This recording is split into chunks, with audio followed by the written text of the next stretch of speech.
Welcome to the 76th annual meeting. One can say that 2012 was the year of the beginning as we brought the Prairie State Power Plant online. This plant will serve approximately 60% of our power requirements over the next 30 years. Prairie State is one of the cleanest and most efficient power plants in the nation. This is a project that we can all be proud of. It should bring long-term stability to our power costs. I think it is best described by the Honorable Senator Dick Durbin. Beneath our feet, some 250 feet down, there are coal reserves in the state of Illinois that measure about 38 billion tons of coal, which from a chemical energy value exceeds the oil deposits in Saudi Arabia. It's right here. All we have to do is do what we're doing, build a mine and go get it. Just recently, I made a trip in Illinois to a new coal-fired plant. It's a plant that is amazing. It's called the Prairie State Energy Campus, and it's owned by a number of electric cooperatives. They rolled up their sleeves and built a plant much cleaner than anything that exists in the United States, and they are proving it can be profitable. And right across from this plant is a coal mine. It is a marvel to behold. To provide the fuel for the power plant from the underground and ship it a few hundred yards and then be able to burn it in a very environmentally acceptable way with the state-of-the-art technologies we have here, it just provides some great benefits to the community at large. Without the power plant, which is built in our district, the taxpayers would have had to pay a much larger portion of the building funds. So this has allowed our community to have a new state-of-the-art facility and give a better education to all our children. 4,000 union jobs were created for the construction of this plant. And they expect to have 500 permanent local jobs to boost the Illinois economy by $785 million a year with our own local coal. Years ago, people used to leave this area once they graduated from high school because those kind of jobs did not exist. Now they do exist. They may go away to school, but then they come back home to live. The power plant across the street, that's what keeps us working. I don't have to worry about any coal market. As long as the power plant's running, I've got a job. Prairie State is pro-employee, so our needs are put first. And there's also great opportunities for advancement within the company. It's pretty exciting.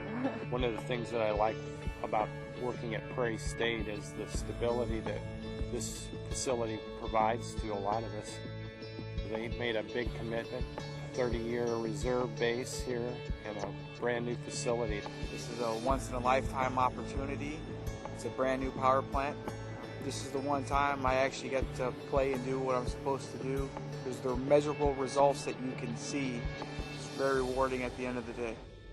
We have the opportunity to try to make this one of the most efficient operations because of the long-term planning, and I think that we also have the opportunity to give the owners and the customers the best product at the safest and most economical way possible. I think it's one of the best projects going on in the world today. The reason that I work at Prairie State is basically it was an opportunity to come be a part of something new. We have new units, a lot of new technology, a lot of the latest air quality control equipment. Plus it was an opportunity to be a part of building an organization from the ground up and the culture and the safety culture that goes with that. We do have the finest equipment that technology can buy and that industry can buy, but our most valuable asset here at Prairie State is our people. Our miners are the best educated miners in the business. Now that the units are starting to become functional and operating, it's such a great atmosphere, and you can see the teamwork present everywhere you look. I hope that the community continues to support Prairie State in their efforts to use one of the country's most abundant natural resources to provide low-cost, environmentally safe, and reliable power. I want us to prove all the naysayers wrong, that coal really does have a place in our nation's energy portfolio for the long term and for the future.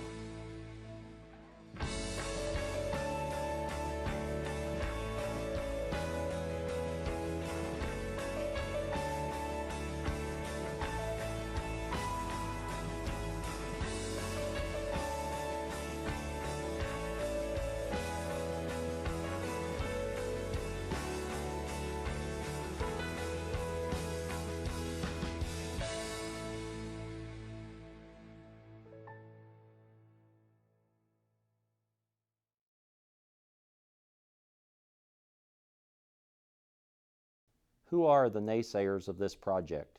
They are the radical environmental groups that protested the Prairie State plant at every opportunity. The lawsuits filed by the environmentalists against the plant caused lengthy delays during which we lost the construction contracts. Though they lost every suit on every count, the ones who ultimately lost were you, our members.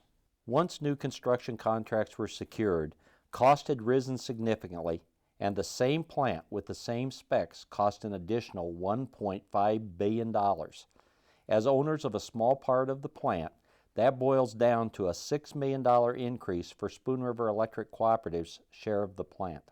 Two significant events had to be addressed in 2012. The first was we did not meet our margin requirements in 2011 as required by the mortgage indenture. The second was that the ethanol plant did not come back online, significantly reducing our load. Given these events, in July, your board had to increase rates to make up for the load loss and to ensure that we had adequate margins in 2012 to make our bankers happy.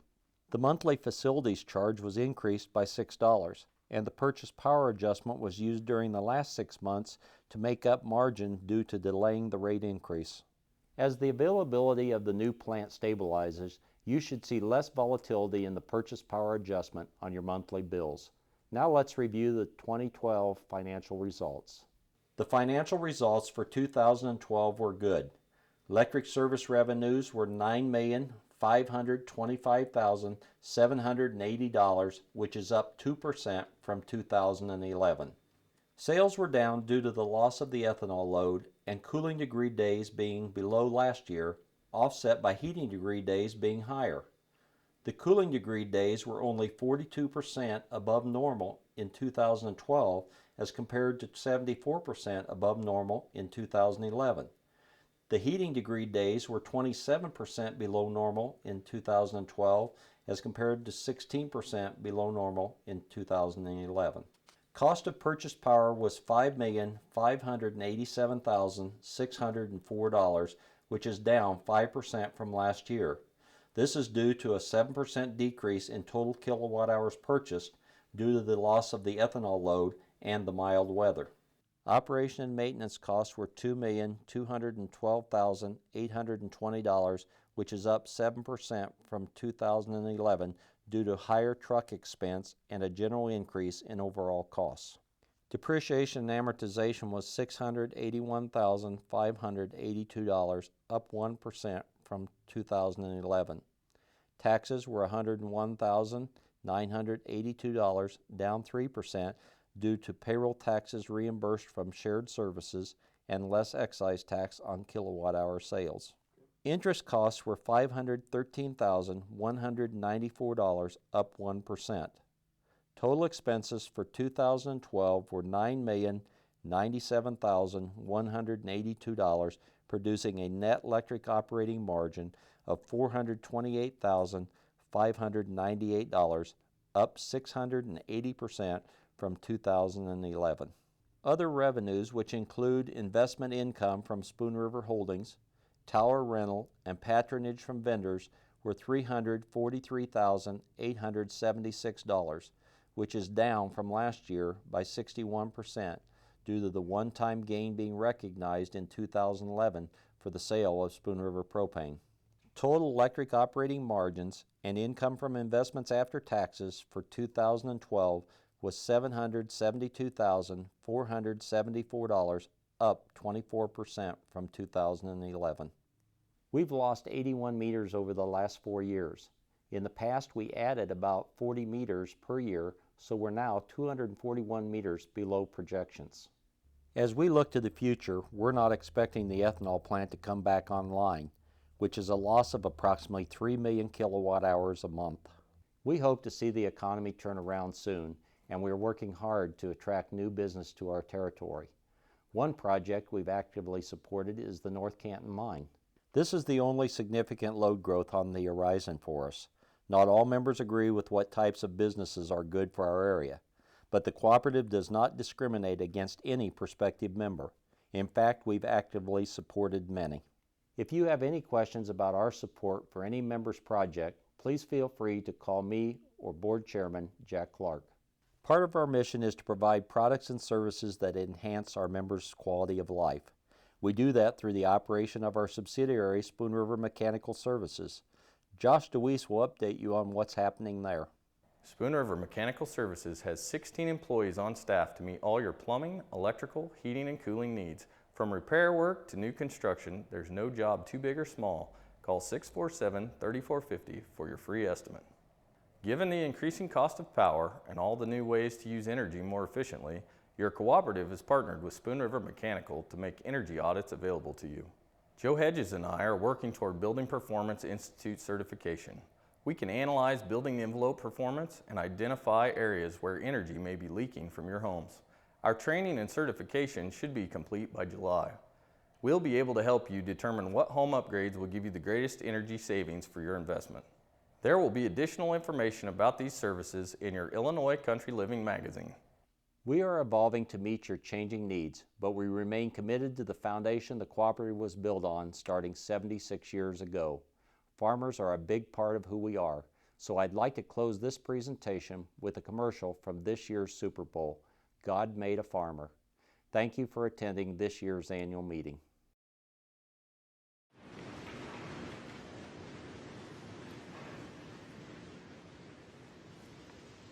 And on the 8th day, God looked down on his planned paradise and said, I need a caretaker. So God made a farmer. God said, I need somebody willing to get up before dawn, milk cows, work all day in the fields, milk cows again, eat supper, then go to town and stay past midnight at a meeting of the school board. So God made a farmer. God said, I need somebody willing to sit up all night with a newborn colt and watch it die, and dry his eyes and say, maybe next year. I need somebody who can shape an axe handle from a persimmon sprout, shoe a horse with a hunk of car tire, who can make harness out of hay, wire, feed sacks, and shoe scraps, who planting time and harvest season will finish his 40-hour week by Tuesday noon, and then painting from tractor back put in another 72 hours. So God made a farmer. God said, I need somebody strong enough to clear trees and heave bales, yet gentle enough to yean lambs and wean pigs and tend the pink-combed pullets, who will stop his mower for an hour to splint the broken leg of a meadowlark. So God made a farmer. It had to be somebody who'd plow deep and straight and not cut corners, somebody to seed, weed, feed, breed, and rake and disc and plow and plant and tie the fleece and strain the milk, somebody who'd bale a family together with the soft, strong bonds of sharing, who would laugh and then sigh, and then reply with smiling eyes when his son says that he wants to spend his life doing what Dad does.